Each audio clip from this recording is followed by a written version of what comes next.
চলুন ফিরে যাই আমাদের আজকের অতিথি কণ্ঠশিল্পী মিথিলা মল্লিকের কাছে। আজকে আমাদের এই আড্ডাটা আমরা শুরু করতে চাই আপনার কণ্ঠের একটি গান দিয়ে। কোন গানটি শোনাবেন আমাদের? যেহেতু শাস্ত্রীয় সঙ্গীত নিয়ে পড়াশোনা করছি, আমার আসলে সেমি ক্লাসিক্যাল গানগুলো খুব ভালো লাগে।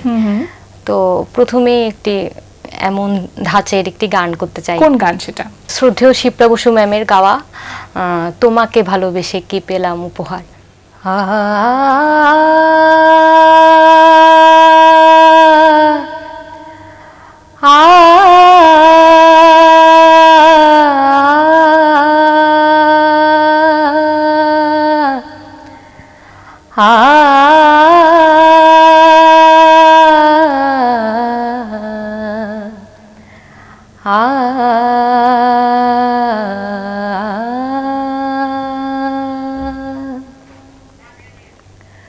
তোমাকে ভালোবেসে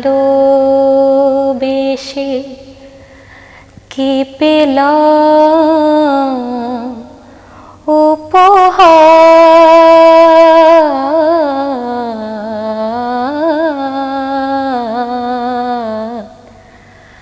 তোমাকে ভালোবেসে কি পেলাম উপহার, ভাঙা হৃদয়ে আঘাত শুধু কাটার, তোমাকে ভালোবেসে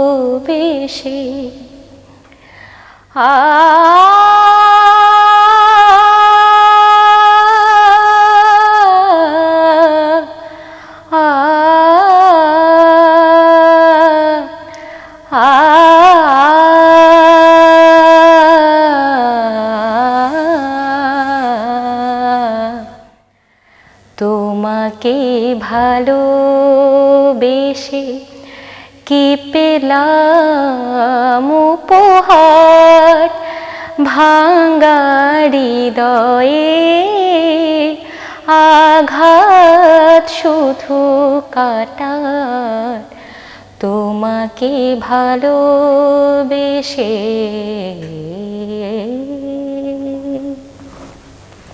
বাহ, ভীষণ মিষ্টি। আমাদের আজকের আড্ডাটা চমৎকার হয়ে গেল আপনার এই কণ্ঠের গানটা দিয়ে। অনেক ধন্যবাদ আপু। জগন্নাথ বিশ্ববিদ্যালয়ের সঙ্গীত বিভাগে লেখাপড়া করছেন এবং স্নাতকোত্তর করছেন। আপনি বলছিলেন শাস্ত্রীয় সঙ্গীতে। যে কোনো ধরনের গান করবার জন্য শাস্ত্রীয় সঙ্গীত শেখাটা আসলে কতখানি গুরুত্বপূর্ণ? ভাইরাল হচ্ছে অনেক গান, কিন্তু সেটা বেশি দিন কিন্তু টিকে থাকে না। সত্যি। এখন শাস্ত্রীয় সঙ্গীত যদি আমরা ভালোভাবে না শিখি, তাহলে সেভাবে গানটা গাইতে পারে না। তারপরে হচ্ছে অনেক দিন ধরে যে গান গাওয়ার যে বিষয়টা, সেই বিষয়টাও কিন্তু হয় না। মানে বেঁচে থাকার মতন গান যেগুলোকে আমরা যেমন মেকআপ করার জন্য ফাউন্ডেশন লাগে, শাস্ত্রীয় সঙ্গীতটা একদম ফাউন্ডেশনের মতো। কি চমৎকার করে বললেন। একদম ফাউন্ডেশন। মানে শাস্ত্রীয় সঙ্গীত ছাড়া আসলে কোনো গান গাওয়াই সম্ভব না আমার মনে হয়। আপনি তো অনেক ছোটবেলা থেকে গান শিখছেন, মানে ঠিক কত বছর বয়সে আপনার প্রথম হারমোনিয়ামটা ধরা হয়েছিল মনে আছে? আমি যখন 4 বছর ছিলাম, আমার মাসিকে দেখতাম গান করতো। মানে ওই ঝিনুক ফোঁটা সাগর বেলা গানগুলো আমার খুব ভালো লাগতো। মাসির সাথে সাথে আমিও গলা মেলাতাম। তো হারমোনিয়াম তো ধরতে পারতাম না, ওই ফ্লো করতে পারতাম না। তো মার ওই আগ্রহটা দেখে মনে হলো যে আমাকে গান শেখাবে। আচ্ছা। তো হারমোনিয়াম মাসির বিয়ে হয়ে যাওয়ার পর ওই হারমোনিয়ামটাই মা নিয়ে আসছিল। তো আপনার মাও তো গান করতেন? হ্যাঁ, মা গান করতেন, কিন্তু মানে প্রফেশনাল শিল্পী হিসেবে না, ঘরোয়া ভাবে গান করতেন। তো মার কাছ থেকে আমি প্রথমে সারেগামা এগুলো শিখলাম। আচ্ছা। শিখার পরে বিভিন্ন স্কুলের যে কম্পিটিশন গুলো হতো, গানটা বুঝে না এইভাবে গান করতাম। তো মা ভাবলো যে একটা ভালো গুরুর কাছে আমাকে গান শেখানো উচিত। তো শ্রদ্ধেয় অরূপ দত্ত স্যারের কাছে আমি প্রথমে গান শিখলাম। কোথায় সেটা? তো ঢাকাতে না? না, ফেনীতে। ফেনীতে। আচ্ছা। তো ওনার কাছে শেখার 1-1.5 বছর পরে উনি ভাবলো যে মানে ও আরো ভালো কিছু করবে হয়তো, সেটা ভেবে আমাকে ওনার গুরুর কাছে আমাকে ভর্তি করালো। ওখানে ফেনীতে একটা সংগঠন ছিল, আর্য সাংস্কৃতিক কেন্দ্র। আচ্ছা। ওস্তাদ শ্রী মিহির লালা, ওনার কাছে আমি প্রায় মানে 8 বছর যাবত শিখেছি। তো ওস্তাদজির কাছে শিখেছি। ওখানে আমি ক্লাসিক্যাল মিউজিক নিয়ে জাতীয় পুরস্কারও পেয়েছি। বাহ। ওস্তাদজি অসুস্থ হয়ে যাওয়ার পর এরপরে শাস্ত্রীয় সঙ্গীতটা মানে আস্তে আস্তে দূরে সরে যাবে মনে হচ্ছিল। তখন আবার ওস্তাদ রিটন কুমার ধর, ওনার কাছে আমি নজরুল সঙ্গীতের খুব চর্চা করতাম। মানে ওনার এর আগে পর্যন্ত কিন্তু আমি শুধু মানে শাস্ত্রীয় সঙ্গীতই গাইতাম, অন্যান্য গান বলতে দেশের গান করতাম। তো শাস্ত্রীয় সঙ্গীত সঙ্গীতের পরে যেটা আসলো সেটা হচ্ছে নজরুল সঙ্গীত। হ্যাঁ, মানে ওনার নজরুল সঙ্গীত শোনার পরে আমার মনে হতো যে নজরুল সঙ্গীতটাই গান। নজরুল সঙ্গীতের কথাগুলো তো বেশ গভীর হয়, সেটা কিন্তু উপলব্ধি করাটাও বেশ কঠিন। আর এত ছোট বয়সে নজরুল সঙ্গীত করা একটু কঠিন বলে মনে হতো না?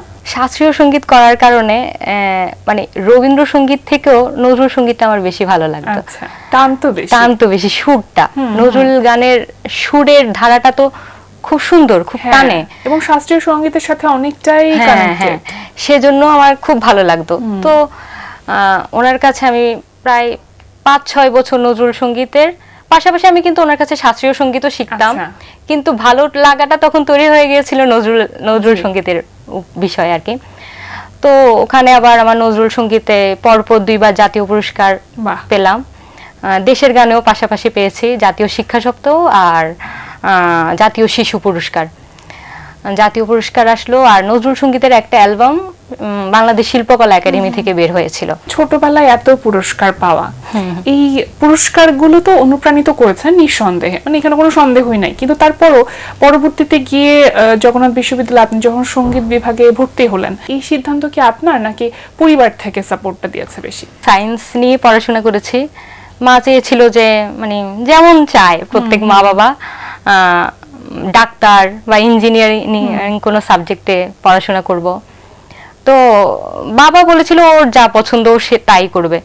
আমি চেয়েছিলাম গানটা নিয়ে থাকি, বুঝতাম না তো। ছোটবেলায় বাবাকে বলতাম, বাবা টেলিভিশনে ওনাদের কিভাবে দেখা যায়, ওখানে কি মানে টেলিভিশনের পিছনে কি যাওয়া যায় নাকি? আগ্রহ কাজ করতো টেলিভিশনে, ছোট থেকে টেলিভিশনের প্রতি আমার খুব আগ্রহ ছিল। তো আরেকটি বোনও আছে, সেও কি গান করে? হ্যাঁ, ও গান করে। বাহ। আমরা আরো অনেক গল্প শুনবো, কিন্তু তার আগে আরো একটি গান শুনি আমরা। আচ্ছা, কোন গানটি শোনাবেন এবার আমাদের? এবার একটি নজরুল সঙ্গীত গাওয়ার চেষ্টা করি। আমায় নহে গো ভালোবাসো, শুধু ভালোবাসো মোর গান। বনের পাখি রে কে চিনে রাখে, বনের পাখি রে কে চিনে রাখে, গান হলে অবসান, ভালোবাসো মোর গান। আমায় নহে গো ভালোবাসো, শুধু ভালোবাসো মোর গান। চাঁদের কে চাই জোছনা সবাই চাচি, গীত শেষে বীণা পড়ে থাকে ধুলি মাঝে। চাঁদের কে চাই জোছনা সবাই চাচে, গীত শেষে বীণা পড়ে থাকে ধুলি মাঝে। তুমি বুঝিবে না, বুঝিবে না, বুঝিবে না, আলো দিতে কত পড়ে, কত প্রদীপের প্রাণ, ভালোবাসো মোর গান। আমায় নহে গো